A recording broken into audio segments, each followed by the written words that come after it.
Alright, one thing I would suggest when you're getting the furnace replacement, this here is leaving from an 80% efficiency, going to be a 2-pipe PVC, but right into the contract to have the installing contractor clean the evaporator coil so you don't have any cooling issues down the road.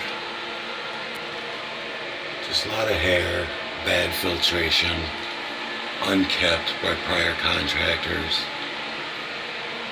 It's all matted up. Okay. Evaporator coil, clean and check.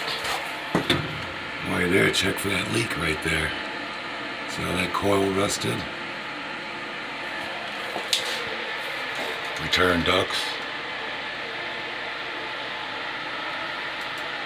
Okay, get that cleaned out before everything gets installed back.